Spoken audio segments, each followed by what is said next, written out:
Magandang umaga, ngayon pa'y araw ng Sabado, June 1, 2024 at narito po muli ang update sa lagay ng panahon.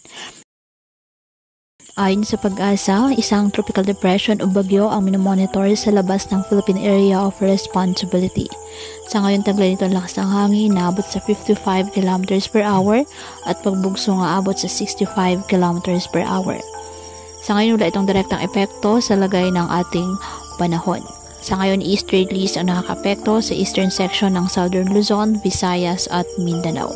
Kaya asahan ngayong araw ang bagyang maulap hanggang sa maulap na halangitan with isolated rain showers or thunderstorms sa Metro Manila at sa nalalabing bahagi pa ng ating bansa dulot po ng nasabing weather system.